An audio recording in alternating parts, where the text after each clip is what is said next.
You all looking just as fabulous. All right, everybody, we're going to get started. I'd like everybody to come in. Have some questions. You don't have no questions? You stay. When you do have a question, print it, bring it out here. Preach it.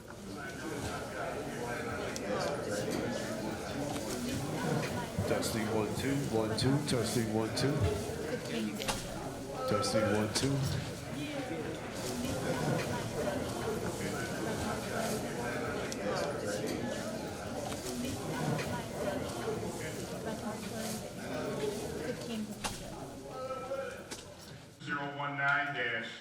019-694, a resolution calling on the establishment of Chicago Descendants of Enslaved Africans Reparations Commission. This is a subject matter hearing, and I'm going to take some privilege in passing this on to our convener today, someone that has assisted me a lot in this endeavor, helping us draft this. Is Dr. Conrad Worrell.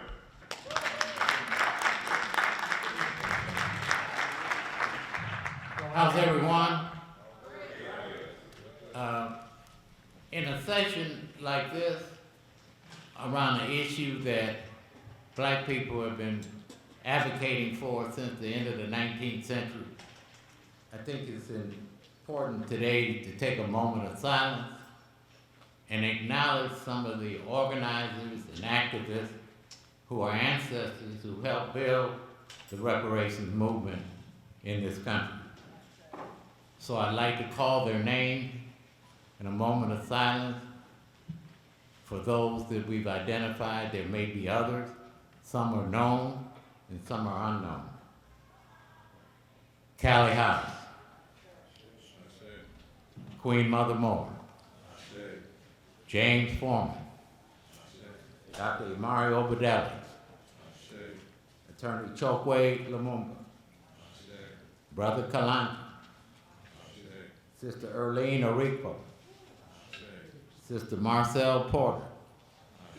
Sister Injiri. Sister Dorothy Lewis Benton. Brother Hannibal Afri. The Honorable Elijah Muhammad. And Malcolm X. So today's forum, symposium on local, national, and international on the reparations movement in America and the work we've been doing locally, nationally, and internationally. We've assembled some experts, and we're on a time schedule today, but this event would not take place without the leadership and philanthropy of Dr. Willie Wilson.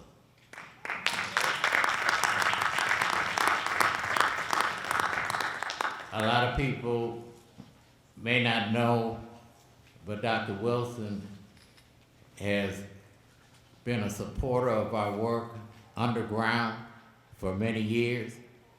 And those of you who remember African Liberation Day on the West Side, the major Kwanzaa programs that the National Black United Front sponsored for many, many years. Without the philanthropy of Dr. Wilson, those events would not have taken place. So Dr. Wilson has stepped into the reparation movement to help push it with his support, and I want to thank him and greet him so he can greet you. Dr. Wilson.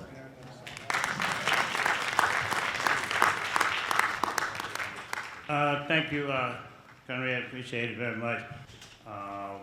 We decided to get involved in this because of the fact that financially, as Conrad said, that we needed a push. And so when we heard this brought up in the presidential debate, first person I went to afterward was working to take and write some type of proposal. Then I went to Alderman Sawyer to ask him to take it to city council. And from there we went to Matty Hunter, Senator Matty Hunter and Will David to present it in January to the state. We need everybody's support to make this work. I'm hoping that Conrad will take and continue to push this here around the country and get some more people to be involved financially to help make this go further along. I'm certainly here with him and hope that we could look forward to our next meeting, whether it's in Chicago or whether it's Washington, D.C., whatever he decides to do it. We can work out some of the financial side of it to be involved and help push it along. Again, thank you, Conrad, and the rest of the people who in the forefront have been there for a long time. I'm just proud to play a part as related to the economic part of it. Thanks again. God bless.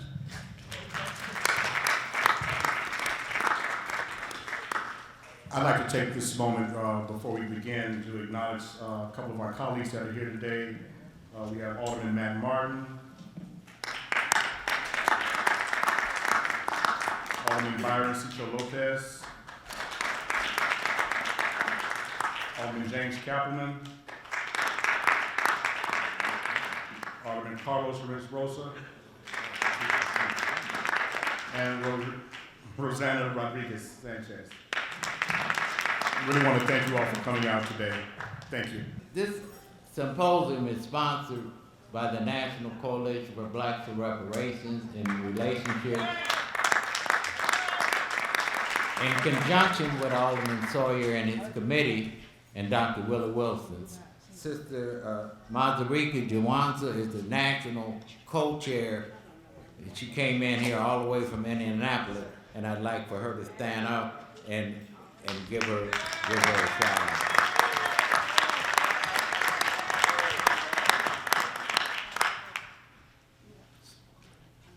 So our first presenter today is my longtime colleague, Dr. Ray Winbush, who's the director and professor of the Urban Institute at Morgan State University.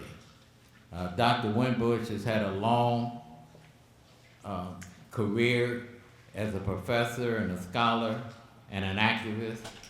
And since the late 1990s, when he was a professor at Fisk University and convened the historic Reparations Conference that produced the book that he edited, Should America Pay, he and I have been working closely together during all those years, over 20 years. I might point out that Dr. Winbush has just edited a book that just came off the press on the writings of the legendary and iconic Francis Cress Welsing called the Osiris Papers. His age prevented him from bringing boxes all the way from Baltimore, but we're going to bring Dr. Winbush back, and we're going to have a book roll out. I have a lead chapter in the book on Francis Cress Welsing's Chicago connection. So Dr. Winbush also was a major organizer when we went to Durban, South Africa for the UN World Conference Against Racism. If you haven't purchased his book, Should America Pay, along with Randall Robinson's book, The Debt, I suggest you do. And so I'd like to bring before you my friend and colleague, Dr. Ray Winbush.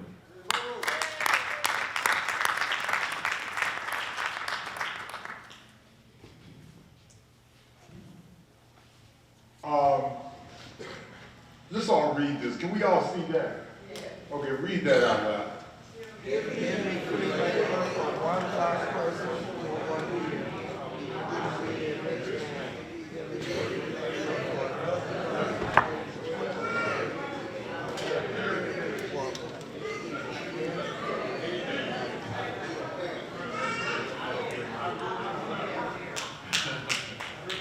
That is essentially, as far as I'm concerned, the sum total of what reparations is all about. You know, a lot of times rhetorically we say black folks built America, but that really happened. And there's empirical evidence, not just rhetorical, but empirical evidence to show that. So I'm going to run through some of the things that are going on right now. The 2001 UN World Conference Against Racism, as Conrad said, it globalized the reparations struggle. And it's not that the reparations struggle wasn't globalized then, but it exploded in 2001 at the UN World Conference in Durban. It allowed activists to share ideas and thoughts and strategies. In the work that I've done, I have found out the only common thread that African people have all over the world with each other is a discussion of reparations. They may call it they owe us, or in the Caribbean, these folks do this, or in the United States, 40 acres and a mule, but the common thread that binds African people all over the world is the issue of reparations. Roger is up here, I'm sure he's gonna say something about that. The declaration of the transatlantic slave trade as a crime against humanity was critically important. And keep in mind that the World Conference ended, was it 3 days, Conrad? 3 or 4 days before 9/11. But coming out of Durban, that was like a major push for reparations. You can see some of this. This is an old guy, Ray Windbush, and this was Yasser Arafat, several people. The Palestinians supported what we were doing there as well. Some questions I asked and answered. I'm going to go through this. Has any government apologized for its complicity in the transatlantic slaves? Answer, yes, and somewhat. Benin did. France did an apology. The Vatican, 1993. The United States, somewhat, with the House of Representatives. They said that we'll apologize for enslavement, but you can't base reparations on that. You can, in other words, I'm sorry we did this to you, but you can't sue us. We'll get into that a little bit more. The Senate did the same thing. In various states in the States, like I live in Maryland, there was a formal apology by the governor about, I don't know, 6 or 7 years ago, but again, it was with the caveat, you can't sue us. Just, we'll apologize, but we can't sue us. Glasgow University, you may know Sir Hilary Beckles, who spoke here, Conrad, just a couple of years ago, and they just agreed with the settlement, Glasgow University, of 200 million pounds. I forget how much that is, but it's a lot of money, okay? And it's going to be going directly to the Caribbean nations right here. Well, it's going to be going directly to the Caribbean nations. Another question, has any group or corporation apologized for its complicity in the transatlantic enslavement of Africans? Yes, the Southern Baptists did, again, no money. Muammar Gaddafi said the European nations should apologize for the enslavement of Africans. That was in '99. Aetna Life Insurance Company, J.P. Morgan Chase, Wachovia Bank, Archbishop of New Orleans in 2011. Have any private corporations paid reparations for the enslavement of Africans? Yes. J.P. Morgan Chase in 2005, and I call both of these things down payments. $5 million for high school scholarships for American African students in Louisiana. Wachovia Wells, which is now Wells Fargo, paid $10 million for national partnerships with organizations. And I don't like to put, but I'm going to put it, Cynthia McKinney told me not to put this up here, but I'm going to do it anyway. The Black Farmer settlement with the Department of Agriculture, which some people still say was a ripoff, but we don't have time to go into that. It was $1.2 billion. Have any nations paid reparations for the enslavement of Africans? No. The CARICOM lawsuit, CARICOM, Caribbean Community and Common Market, these are the 15 members of the CARICOM nations that are united in dealing with the issue of reparations. The European nations being sued currently, Holland, United Kingdom, and France, and Scotland as well. I'm gonna just run through these quickly. This is what CARICOM said we all need to do. This is in the Caribbean. A full formal apology. Repatriation. There are some groups in the Caribbean who wish to repatriate to Africa, such as the Rastafari in Jamaica. And that's part of their demand. Indigenous Peoples Development Program. What they did to the Caribbean. You know, Sir Hilary Beckles is, fond of saying that what black folk have been doing globally for the past 500 years is really cleaning up white people's mess. What they did in the Caribbean, in this country, and so forth. Cultural institutions, European nations have invested in the development of community institutions such as museums and research. Why do all museums have to be in Europe or white nations? Why can't there be more in African nations to preserve culture? Public health crisis, we know that things such as hypertension, high blood pressure, and chronic diseases, diabetes, which is rampant among African people all over the world, has to do with the whole issue of enslavement. Illiteracy eradication. I read an article, they said when the British came, took over Jamaica, well it says right here, some 70% of blacks in British colonies were functionally illiterate in the 1960s when the nation states began to appear. The colonized nations and the enslaved nations didn't teach us how to read and write. We know that already. 7, African Knowledge Program. We just need to know more about black folk. I teach a class at Morgan State, and I don't think this is a reflection on Morgan State, but the other day in class I asked students about who was Alice Walker. And of a class of about 30 students, 3 people knew that. And then when I said, did you see the movie Color Purple? Oh yeah, I saw that. But they didn't associate the author of the book with the movie or anything else like that. So we just need to know more about what we have to say. Psychological rehabilitation. I always say that reparations is also the psychological trauma that African people have gone through. See, in that sense, I'm probably stepping on somebody, so Kanye West needs reparations. Well, Not in terms of money, but psychological rehabilitation. This woman, Stacey Dash, same thing with Stacey. Y'all know Stacey? That's psychological reparations. It's needed there. We don't have time to talk about this again.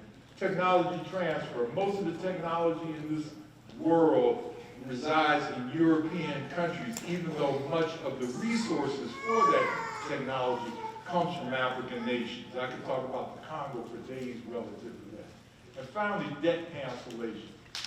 Caribbean governments have asked for debt cancellation as a result of their 10-point plan. So I put forth what I call the glass model. These are the 5 groups that I think that have to be involved with the reparations struggle. Grassroots organization. I'll give examples of legislators, attorneys, scholars, and students. So grassroots organizations in the 60s were like SCLC, SNCC, legislators were Adam Clayton Powell, for example. This was the civil rights movement. Attorneys, Charles Hamilton, W.B. Du Bois, he was an attorney, he was a scholar. Charles Johnson, John O. Franklin, students Kwame Ture, Willie Ricks, Diane Nash, Jesse Jackson, John Lewis, you know that. So the glass model for reparations, I said that these are the 5 communities that must unite relative to the reparations. First of all, grassroots organizations such as NCOBA, National Black United Front, the Indaba Movement, Republic of New Africa, Malcolm X grassroots movement, Global African Congress. These are all grassroots organizations working on behalf of reparations. Legislators, for example, Congressman Sheila Jackson Lee, she held a meeting on Juneteenth, in Washington, D.C. at the House of Representatives. Some politics to that, but I ain't got time to go into that. Joanne Watson in Detroit, many of you know her, very active in politics in Detroit as well as a member of the COBRA. Dorothy Tillman, it used to be, she's still here at Congress. She's still here in Congress. She introduced one of the first bills requiring disclosure of companies that dealt here in Chicago. Charles Barron, who's on the Congress, and has always been a supporter of reparations in the elected community. And Henry Brooks, a friend of mine in Memphis, Tennessee, who has introduced legislation in the state legislature of Tennessee about reparations. Some attorneys, Lionel Baptiste here in Chicago. You know, He had to go out of town. He's out of town. okay, but y'all know Lionel. Okay, y'all know.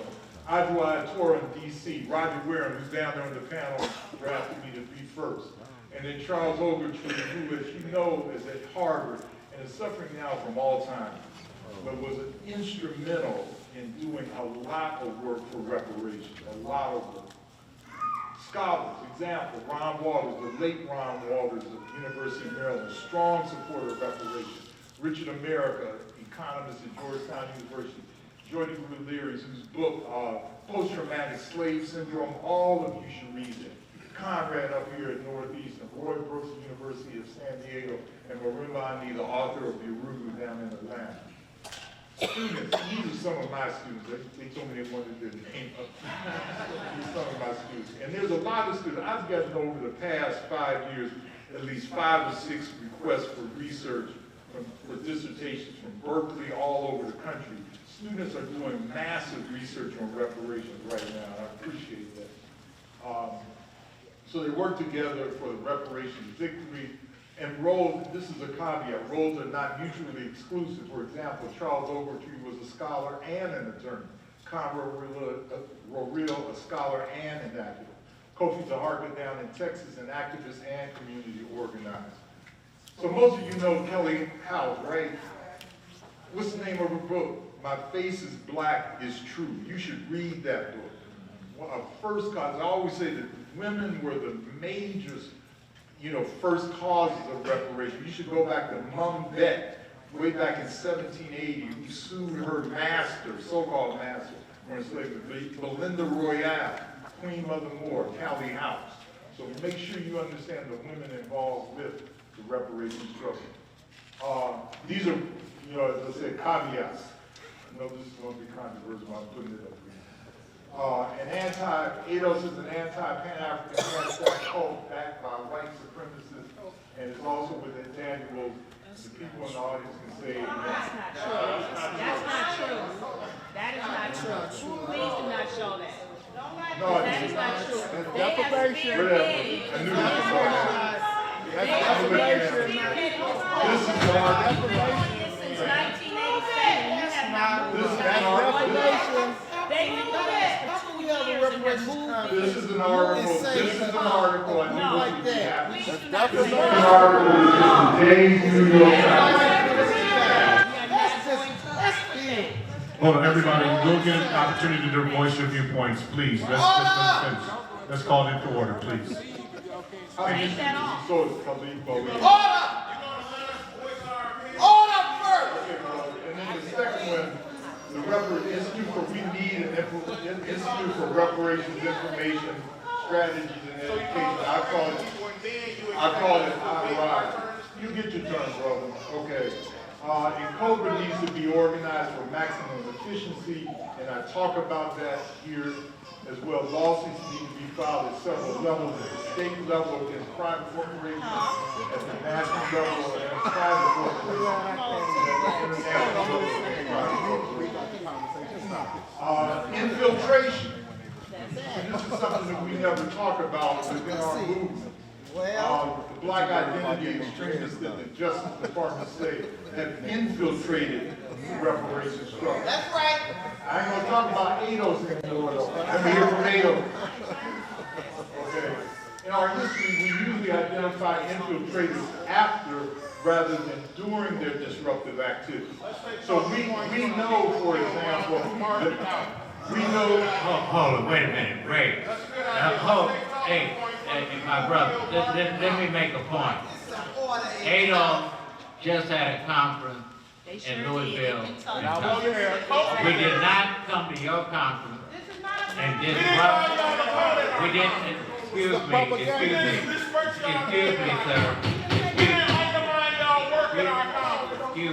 excuse me, sir.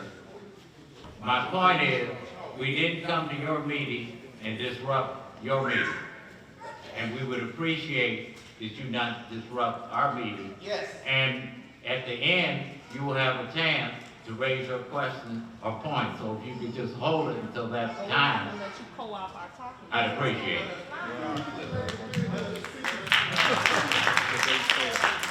So I want to end with this right here. Suta Shinda Dinan Shaka. We will win, no doubt, regardless of other groups. Okay, thank you.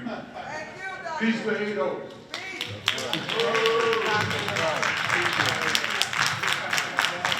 Now, one thing that